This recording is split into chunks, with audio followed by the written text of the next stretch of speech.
Give me some more business advice. Well, if I was a new entrepreneur, what I would say to you is make a decision to make a decision. That decision leads you on your path, either the right one or the wrong one. In my estimation, only 15% of the population is an entrepreneur. Everybody else is either a business owner, executive, or an employee.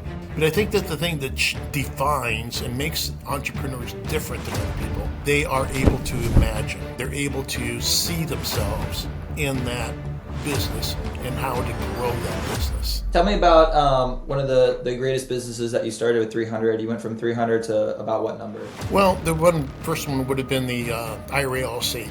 I had $300 on a credit card, and that's what we bought Google AdSense with. Within the first month, I think we were at 100 of those guys that we sold. I need to be a contractor, but I don't want to do the work. And I need to have these people at my disposal. Painting doesn't require a lot of assets. It shouldn't be a hard sell to find.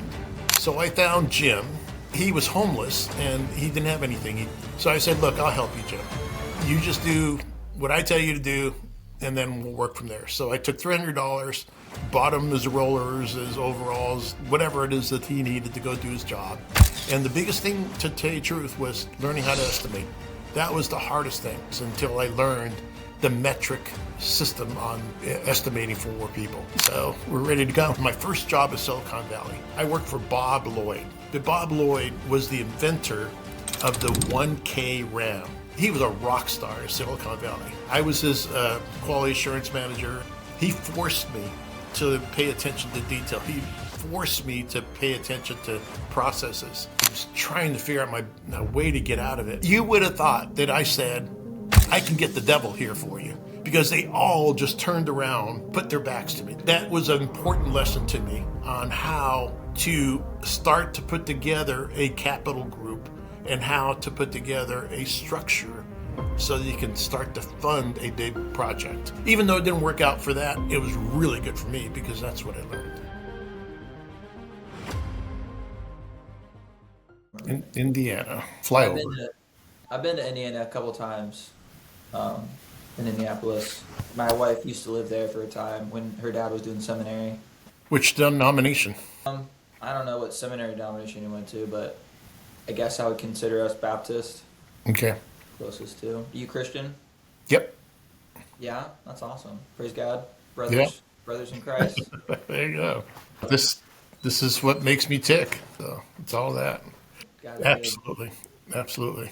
And we sometimes we end up having a lot of gospel conversations on these podcasts. Oh, do you?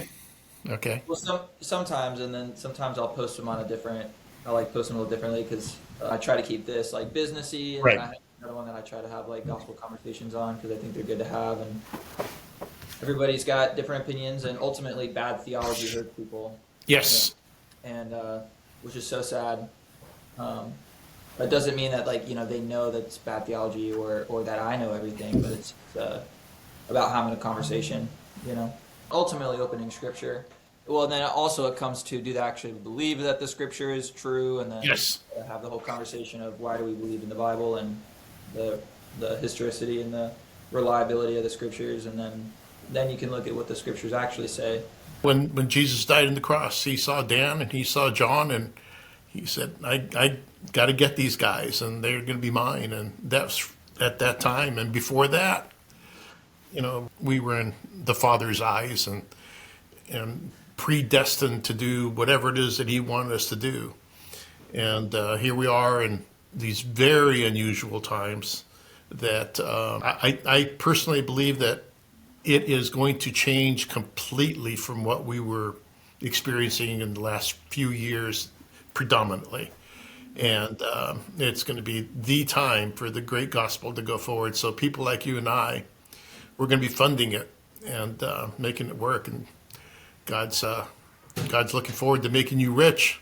Amen. Storing our treasures in heaven. Everything here is just, I always think this is just what I'm doing for fun while I'm on earth. Yeah, because I'm just on a natural basis, I'm the least driven by cash, or don't care much for it. You need it, you got to have it, and it's nice to have. It's a lot better than not having it, that's for sure.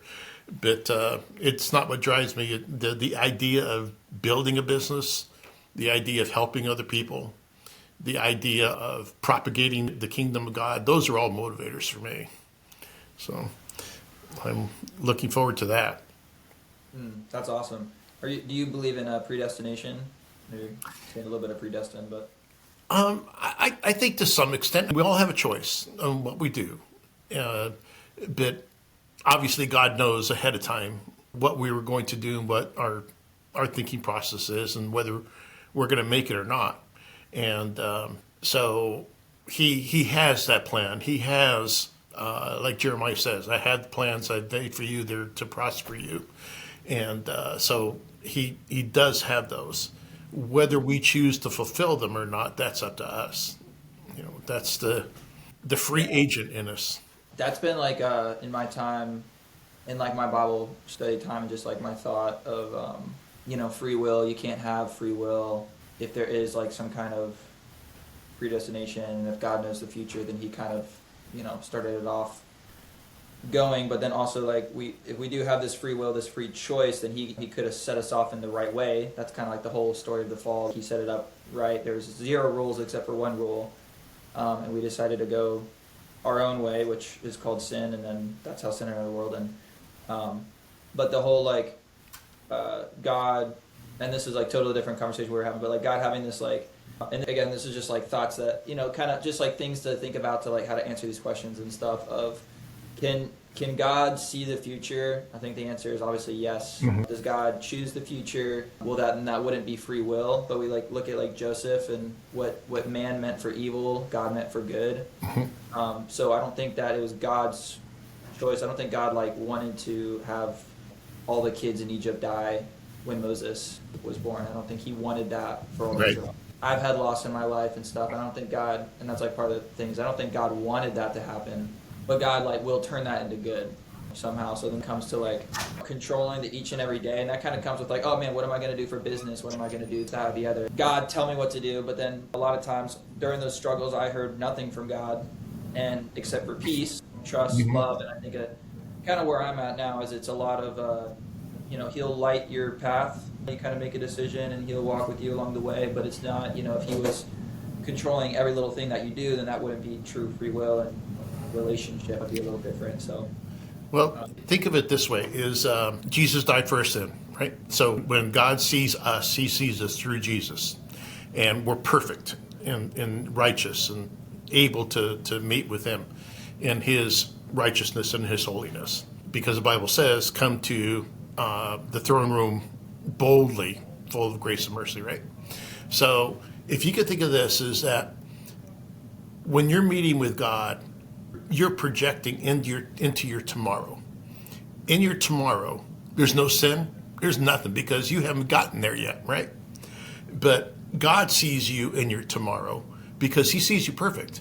He doesn't see you today as you are and whatever problems you have. He sees you in the purpose and the design and the image that He always intended you to be. And He's always excited to see that and wants you to get there. And of course, we're going to stumble and fall and all that, and we're never going to make that perfect image, but nevertheless, He continues to do that. So if we see ourselves in the future, in our tomorrow, then when we come back, so to speak, then we have a glimpse. So the prophetic, for example, is kind of like going to Disneyland, standing in front of the big thing that says Disney World, snapping a picture, and then coming back and you have a photo. And you remember, oh yeah, I had a lot of fun there. Do you remember this and this? And there's vague memories of Disney World, but all you have is a photo. And that was your, if you will, your tomorrow that God wants to give you. So it helps us with our peace, and helps us to have a little bit more motivation and a bit more understanding about where He wants to take us and what He wants to do in our lives with that. And we all, I have these 4 basic principles that if people understand these, it makes it so much easier. People often ask, especially in the early Christians, what is God's will for me? What do I do? How do I get there? And to me, if you understand your purpose, or your calling, I should say, your calling is you are a son of the living God. once you start to understand that you are a son of the living God, and you start to position yourself as the son of the living God, and you live as a son and confess every day that that's what you are, and you walk, talk, and move in that, then you begin to understand who God is. And as you understand what he is, that image that he has starts to work inside of you. Then your purpose starts to get illuminated. Okay, so, you mean I have this bent to be an entrepreneur? I have this bent to be an evangelist. I have this bent to speak the prophetic word. I have whatever. And those are the beginning of who you are and your purpose. So your purpose now comes into a platform called a ministry or a business or whatever. That's a platform. You get to work from that. And then the last part is your gifts. And the church, what it does is it gives you a little test and it says, oh, you're an evangelist, you're this, you're that, you're that. And so you're working backwards when you should be working from the image of God into, and just, you need a tool? Oh, okay, here's my tool for this gift that I need. Oh, you need this one? Okay, it's right here. Oh, it's right here. Whatever it is you need, they're at your disposal, the giftings. So your relationship with Christ, your walk with Christ, and your position with Christ is all that matters, and everything else just falls into place. So I agree with that. I think God, again, makes all things work together. Yep. For his good. And because then again, when you're talking about like God's, there's lots of stories of people getting to heaven, and then, or no stories, but like, thoughts of, okay, you get to heaven and you're talking to everybody and they're like, oh, what kind of miracles did God do in your life? And you're saying like, oh, this, that, and the other. And then there's the question of like, what was like some of the biggest miracles that could have happened, but you didn't know, you weren't prepared, you decided to do your own thing instead, and that God would have blessed you differently, or like a miracle that would have happened. Yep. And so I always think of like whether or not like that, that's how it works, or different things of like, yes, God has like, he can see the future. And because again, this is like, it has to go deeper than just kind of future, but like if God can see the future, yes, we're talking about David hiding from Saul. Mm-hmm. David went to, I forgot what place he went to, but he was hiding from Saul in the place. Saul found out that he was at that place, because that place, we'll just say that the kingdom was getting attacked. David went and saved that place, the kingdom. Mm-hmm. And Saul knew that David was there. So David referred to the ephod and talked to God and said, God, is Saul going to come, and are the people going to give me up? And God said, he will, right? And so it was like a full-on statement. God said it will happen, but we know God's not a liar. Right. So David up and left. Saul was like halfway there, found out David wasn't there anymore, and turned around and went back home. So, ultimately God said, yes, this is going to happen, but it didn't happen. So kind of just like talking about having that in the thoughts of the future. How does and all this stuff is fun, and of course that luckily there's no theological exam before we enter the kingdom of heaven, because I would choose but it's fun things to talk about, because ultimately salvation comes from faith and surrender to Jesus Christ, who died on the cross for our sins, and there's no way that I'm perfect enough, so I have to go to Jesus. But all this other extra talk is like fun to think about. But even for that situation, David, God said he's going to come, but Saul didn't come, but God projected the future. So, and just like thinking of how I think there's like multiple different ways that the future could plan out, and ultimately God's plan will go out. We know like end times. I mean, that's the whole thing. If there wasn't this like variety of futures that could happen, I don't think the devil would be doing anything, because it's already written in the end. So I think no matter like what snaky path of the future we're going to get to, ultimately he's going to have the second coming, and all this stuff is going to happen. All the stuff in Revelations, one world currency, one world government, Antichrist sitting on the throne, claiming to be God, all this different stuff is like going to happen. How it happens, I think like that's part of like the devil's fun, is trying to mess it up and or bring as many people with the devil as possible. So, but yeah, just kind of having that, and then bringing that back into the business world of how many times that God wants us to, he has a plan for us, or just an idea of like what we could do, right, and how he would bless in us just being able to make the decision. And there's multiple different paths, and I don't really know where I was going with that, because that kind of details into a longer conversation of all that stuff. But that's just what I've been thinking of lately. Yeah. Well, he's got his hand on you, and if you've been thinking about it, more than likely God's been poking you in that direction, and wanting you to think about it and ask him, say, God, thinking about this. What is it you're trying to say to me? What is it you want me to do? And his word will illuminate it. Other people will illuminate it, and your path will be heading in that direction. That's for sure. It all boils down to relationship and who it is, and that's what made David so unique. He lived like the barstool guy, but when God saw him, man, he just was in love with him. And why is that? Because any time that David screwed up, or any time that David was in right standing with God, he knew how to behave himself in right standing. But he also knew how to behave himself when he screwed up.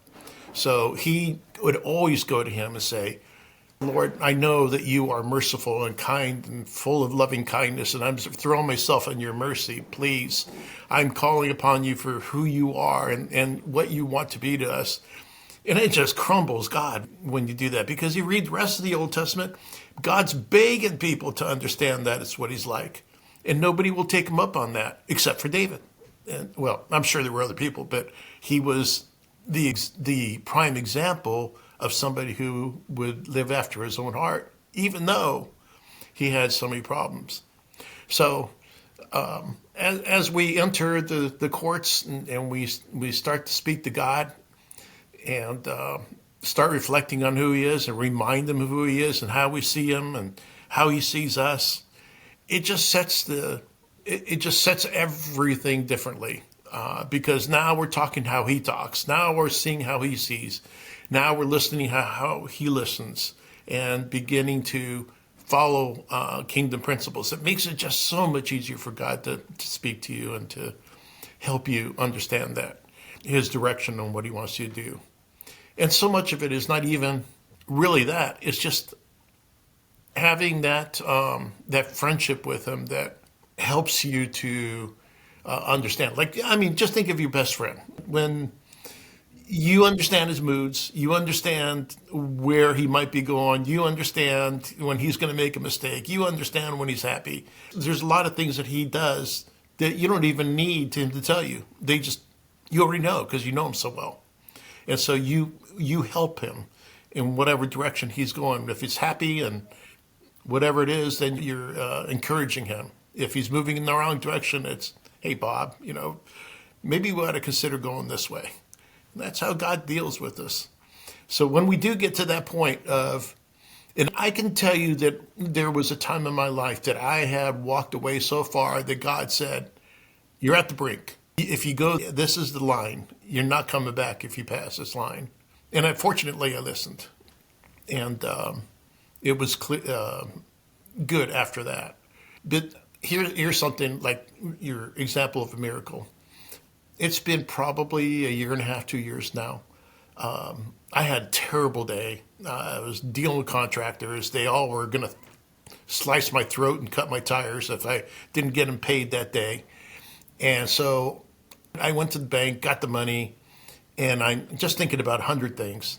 I was driving the Acura at the time, and out of the corner of my eye, because I looked down to see the speed in my phone or something, I don't know what it was, but out of the corner of my eye, I saw this little face in his hands like this, and kind of like that. And at first I couldn't believe what I was seeing. And so I delayed my foot, and then I realized it wasn't, I put my foot on, but it was too late. And the little guy just, boom, hit his head on my hood, and then flew 60 feet. He was like this, just flying 60 feet, and then crash on the asphalt. So right now I have an autoimmune disease, and I can't walk all that well. I certainly can't bend.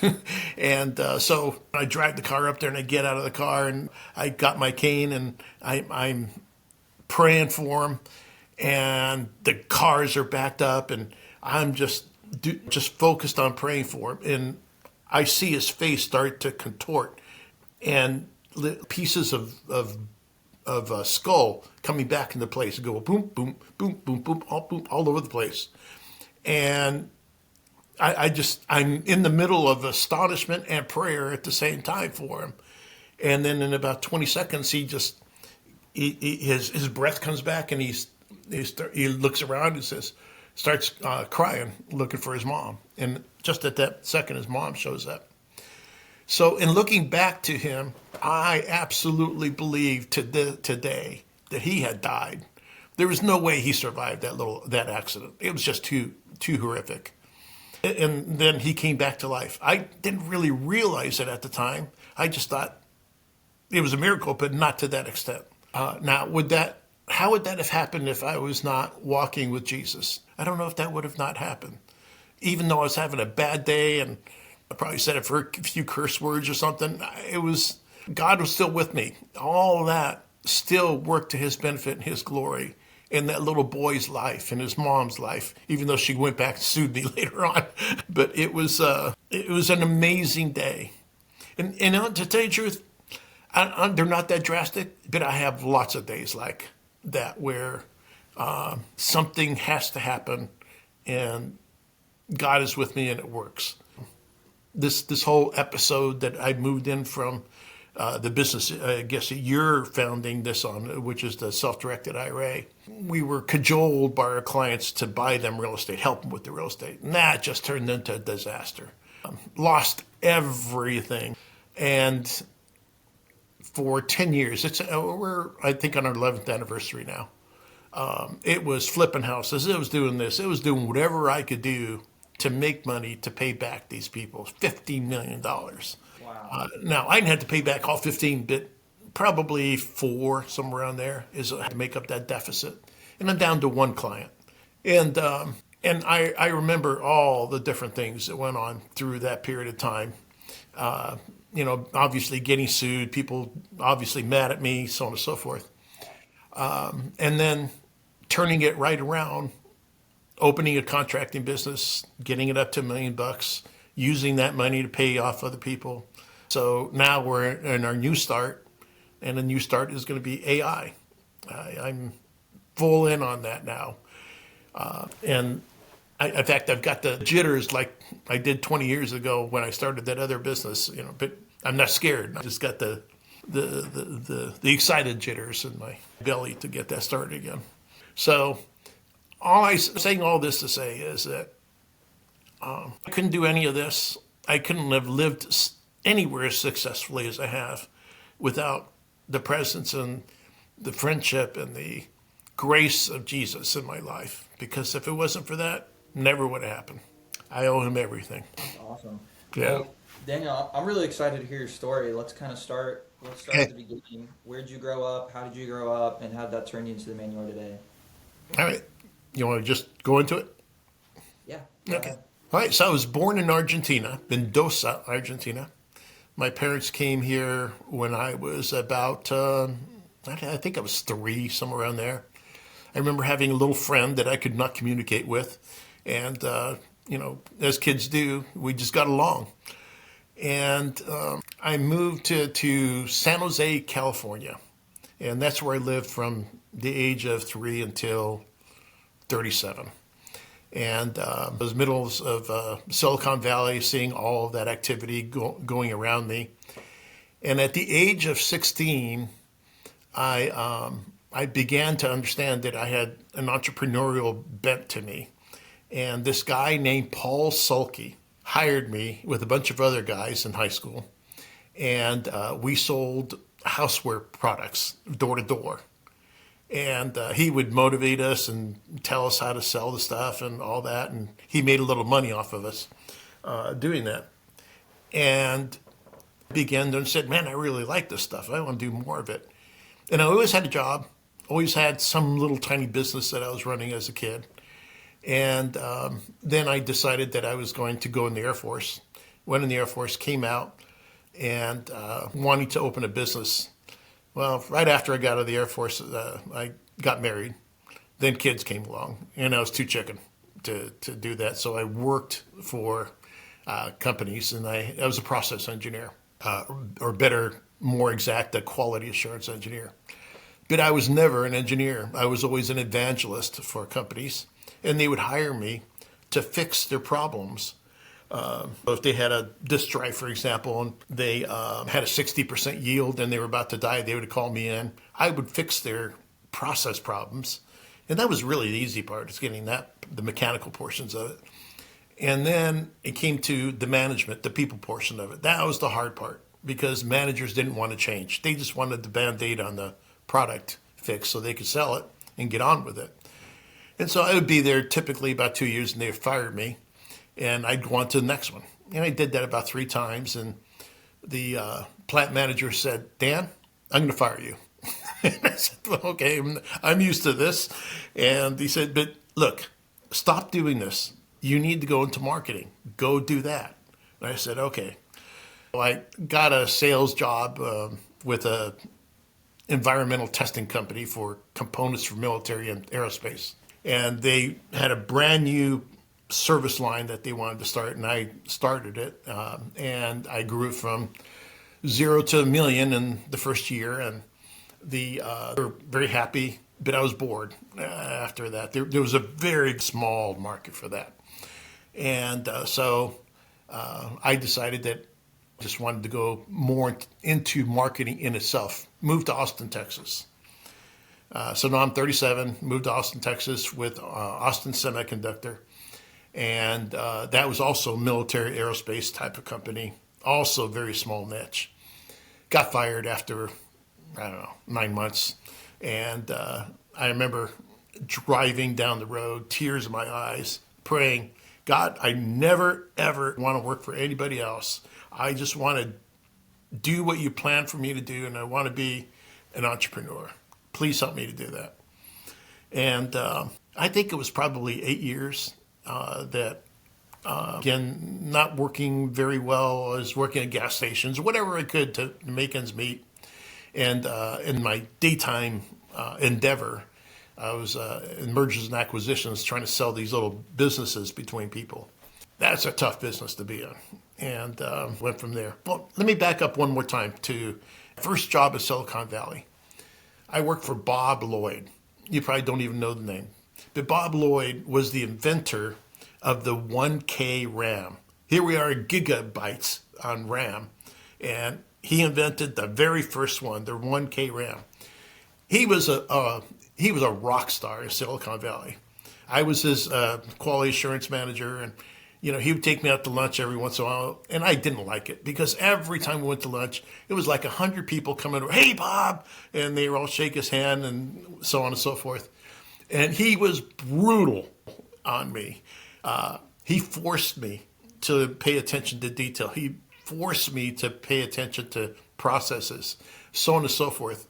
And I hated working for him, but I had to have the job, and it was the best thing in the world for me during that 2-year period that I worked for him, because that's what began the molding of the corporate evangelist jobs that I had, because I already knew how to do the detail portion of it. Now I could use my natural inclination to convince people to change their processes and things. All right, fast forward again back to Austin. So I was manager, got fired, and I was got my securities license, and I was trying to sell people securities. I hated it. It was too constricting. There was a rule for everything. I couldn't sneeze without using compliant tissues. It was terrible. And I was trying to figure out my way to get out of it. And there were I think there's about 7 black colleges in Texas. And I drove around to each one of them because I saw this large article in the newspaper in Texas, in Austin, that they were dying from funding. And I said, I can fix that. So I went to each one of them. I said, I can raise $250,000 for you this year and put in another $1 to $2 million in endowments. Now, that's a lot of money for those guys, because that might have been their whole operating capital for the year. It was $250,000. And they would all scoff at me and say, I went out there and I made my presentation. And I said to them, meaning the I don't even know what you call them, the counselors of the school, the ones who made the decisions. And they were all having lunch at Marriott. And I said, look, I can do this for you. And they all looked at me and said, I don't know. And then I said, look, I can get Barbara Bush here. I just said it. I knew I could do it because they needed the PR. And you would have thought that I said, I can get the devil here for you, because they all just turned around and put their backs to me. They just turned off. And I thought, man, what went wrong? And then I went to a fund manager and I said, look, would you guys do a mutual fund for these colleges? And they said, sure, we'll do one. And I need another fund manager. I'm not going to do them on my own. He said, okay, I'll go find another one. So I went back to the same guys and I said, look, we can do a fund for you guys. You guys get, I don't know, 0.25% or something. And it would have been like millions and millions and millions of dollars for them. And they, again, just turned their backs on me. They just couldn't believe that somebody would want to help them and go from there. So I said, okay, well, that's enough of that. Went on. It was an important lesson to me on how to start to put together a capital group and how to put together a structure so that you can start to fund a big project. So even though it didn't work out for that, it was really good for me because that's what I learned. Back to being a financial advisor, right? Obviously, I'm doing things out of the box. And I'm thinking, wow, if people could take real estate and put it in their IRA, that'd be really good, because that was a big thing then. It was right after 2000 that everybody in the world wanted real estate at the time. It was just crazy for real estate. People were cashing out their IRAs to buy real estate. And one day, one of my clients said to me, hey, Dan, I want to buy some real estate. Go find out how to do that. Sir, yes, sir. Went out and looked at, researched it, and I began to understand that I could take an IRA, take an LLC, properly structure it, make the IRA the member of the LLC, and the owner of the IRA as the manager of the LLC. That way, the LLC could go and buy the real estate in its name, and the IRA was the beneficiary of all the cash flow and the appreciation of the product. And it sold like, well, I want to say hotcakes, because it was such a new product, such a new concept, that people were still just kind of bending their ear around it. And I thought, well, the perfect audience for this is realtors. So I went out to the realtor world and I said, look, this is the way you guys can make sales if you do this. And it is like this. It was like me taking my hair, finding a brick wall anywhere I could find it, and boom, trying to hit it on that brick wall, trying to show those guys how they could make money by selling property using people's IRAs. And all of the big rags started learning about me, and they would start writing about me. All of a sudden, all those beautiful girls that worked at the realtor agency, Keller Williams, that walked down this big stairway in the beginning, they wouldn't give me the time of day before that. But now that I'm written up in Forbes magazine and these other large, Dan, I've got this and I've got that. And maybe you can help me with this. Well, I don't know if I can do that anymore. You should have been there when I told you the first time. And they would always tell me that they had a big investor from California with, $200,000 or whatever to invest in here. And I thought, well, I usually deal with now $1 million clients, not $200,000 clients. So, that's not a big deal to me. And they're all worried about my behavior with the client. So that turned into a product that eventually we moved, and this is an estimation, but I think we're somewhere around 500 to 505 billion, $500 million to $6 billion in transfer from Wall Street into Main Street, primarily real estate. I would say 75, 80%. The other part was notes, and then precious metals, and maybe a few other things. And then it started to learn how to fund people's businesses through their IRA. No taxes, no penalties. Well, that all worked fine until Google changed their algorithm in 2007, and then it was a struggle from there. And then the economy changed. People weren't buying real estate. So it was this market, again, had to learn how to deal with markets as they go up and down. 2011 comes along. I started doing partnerships with internet influencers, and that worked out well. And then people started to want to buy real estate through us, and that's when we started a real estate investment company. Well, real quick before you go to 2011, Yep. how did you handle 2008? Oh, that just, I mean, we just had to suck it up. I mean, nobody was doing anything. The world was terrified. We went down to, I don't know, maybe 10, 15 sales a month. So it was just barely enough to keep the doors open. And there's really, there was no idea that I could come up with to help people other than buy a business with their retirement. Does it help you? Yeah, Okay. that's good. All right. So went into the real estate business. That was a bad decision on my part. As I mentioned to you earlier, we just started to flip houses, anything that we could do to out of that, which led me to understand contractors. And the thing I understood about contractors is that they were terrible business people and they were terrible marketers. And so they were always jumping from job to job. So I said to the group that I liked, I said, look, I can find business for you all day long. You just do the work and I'll find the business. Is that a good deal? And they said yes. And now they became my little birds, where I had to come over with the worms every day and feed them the worms on jobs. And, they barely became too dependent on me.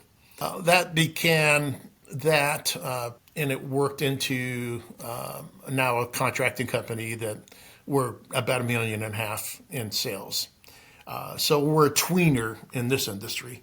Either you're a handyman or small contractor, or you're very large, and we're just kind of in between now. And now we're looking into the new way of doing business, and AI is the way to get into. AI has its own world of propagating businesses, marketing businesses, making them known out in the world. It's kind of like Google back in 2003, 2004. It's kind of the Wild West of search. So AI has it's called O and then GEO. Those are the two methodologies that are primarily used by AI. And you got to kind of think of AI as kind of like really like people out there, that they have kind of clustered into what they like and how they're going to go out and they're going to find their reference points. If you said, looking for a general contractor in my area that understands flooring, they have their own completely different way of finding those contractors than Google does. And if you can get into the search of favoritism, AI right now, there's lots of opportunity, because people that go to AI are doing the research a lot better than people that are doing Google searches. People that are going to AI are getting their results in 10 seconds rather than 20 minutes. And they're getting more definitive responses than a Google search would be. So anybody that could be in that market right now is going to be successful. And so we're probably going to go from $1.5 million to $3 to $5 million this year just because of that. So that leads us today. Tell me about today. Well, today is a new venture. Today I'm starting a new company. It's called PivotMarkets.ai. And the idea is that if you're an entrepreneur and you can see this opportunity, I private label an AI agent for you to do whatever it is you need to do in that market. If you want private, or if you are a business owner and you have a need for some sort of process controls, then we can do that for you as well, and build you an AI agent for that. Or if you just want to fool around with our AI agent and make your own little thing like a Manus, for example, you can do that as well. But our focus is going to be on entrepreneurs, helping them build their own platforms with their own branding, and we'll even help them market it as well. And for those people that are listening, this is what I want to make an offer. I'm going to make an offer right now to single moms, single dads, and grandparents that are taking care of their grandkids.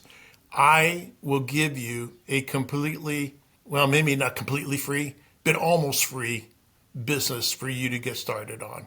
And I will do it for the people qualify to do that. And how does that qualification work? Well, we'll just kind of talk and see where you're at, what you want to do.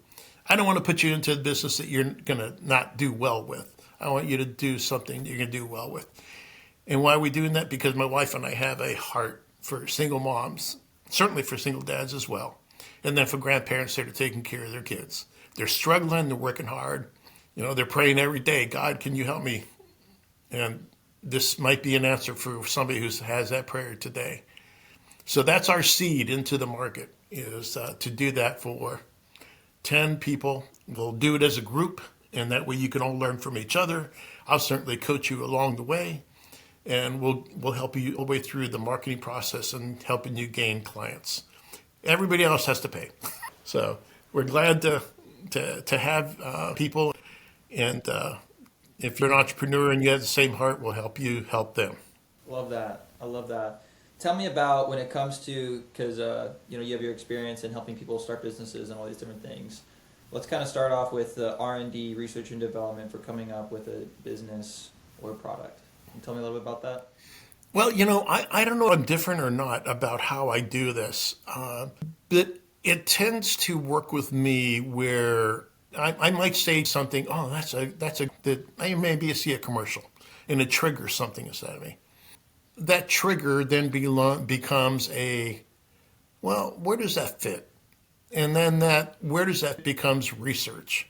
And now I'm looking at where this might be applicable. How big is the market? What opportunities are there in the market?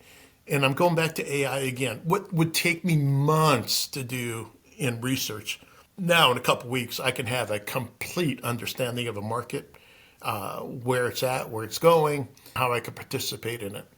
And then I'll take, for example, if it's AI, as we're talking here, I went to Manus. I started building a couple applications just to see how it would work. And then I started to see where I could start to sell these and put them into applications. So we already sold one of them, and we're getting another one ready to market. So we're taking what we've already learned and building from there. So as I mentioned to you before, maybe it didn't. Every business I started, and I don't know why, it always just worked out that way.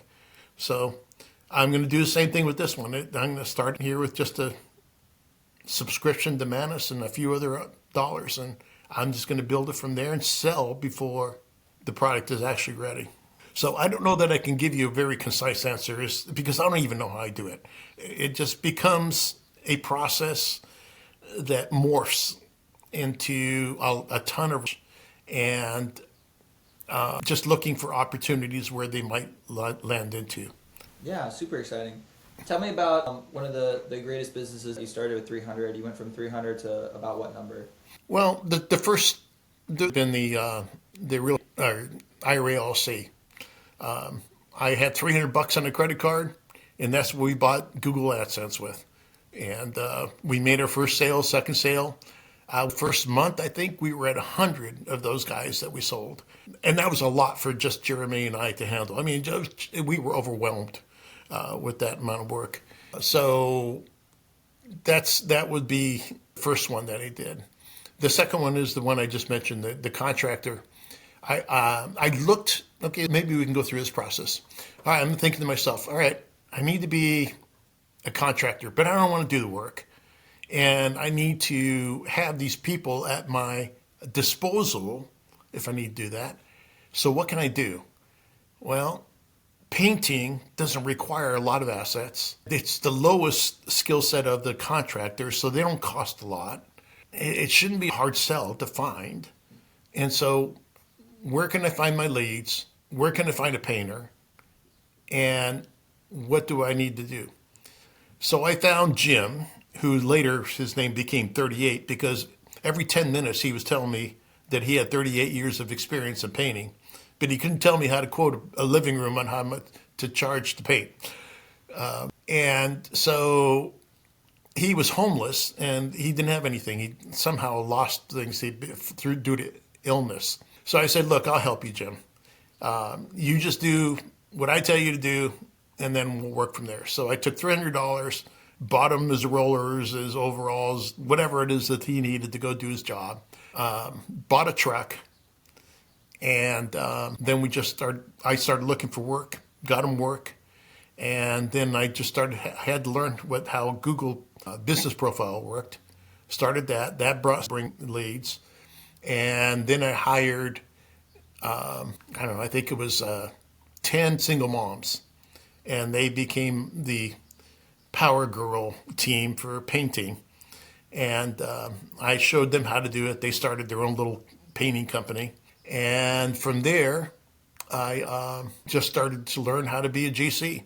And the biggest thing, to tell you the truth, was learning how to estimate.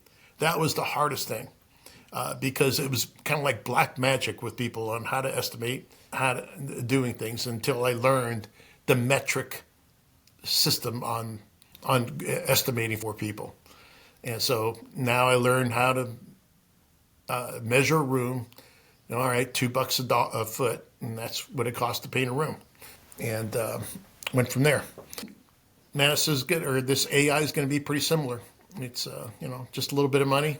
Started off, found the right people. I've now got my backroom genius in my back pocket. He's all excited. He's pushing me and I can move. So we're ready to go. I love that. Tell me some marketing tips and tricks that you've used to get sales online or calls or whatnot. Be creative. You gotta find a way to do business. So, for example, I told you the contractors are horrible at marketing and sales. Well, it's expensive to find leads. You got to go find leads that you can afford. Turns out Home Depot provides leads for free. So I started that program. That started to build the platform up to the next item where I could start to use social media to start to get leads, start closing it. So with each market, I would open and then I would develop the expertise in that market, meaning the contractor expertise. Then where I could feel comfortable that I could just drop it off to them and I could only do the marketing and they would do the work. And now we have, I don't know, it's probably 6 disciplines of our markets that we work with, multiple different disciplines. And they do what they do well, and I do the marketing and the sales for them. I always go out and do the pilot program for them. So, for example, installing ramps for people that have mobility issues. Well, I always go out, do the first 5 or 6 of them with them, or at least watch them, and learn what it is and learn the pitfalls of how they do that. That gives me some ideas. Okay, how do I go out there and do that?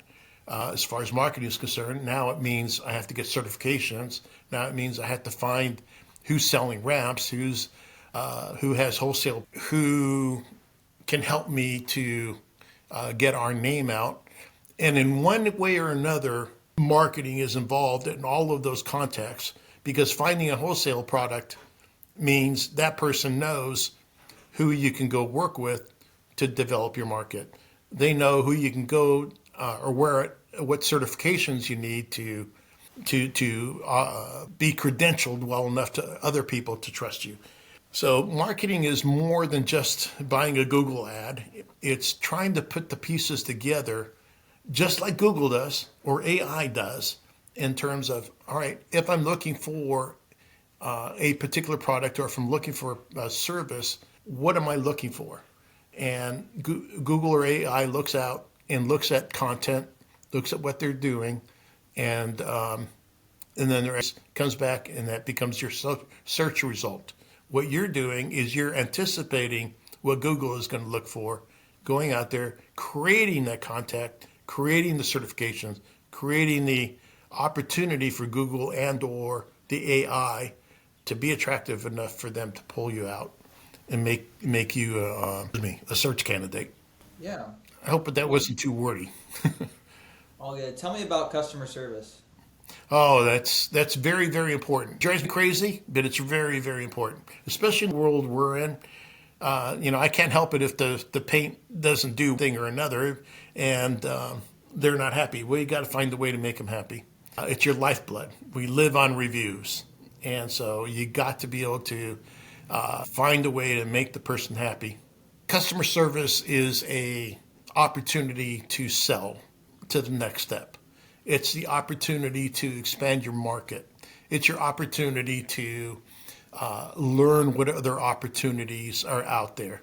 Because you may have painted Bob's living room, but Bob is the facilities manager for air gas.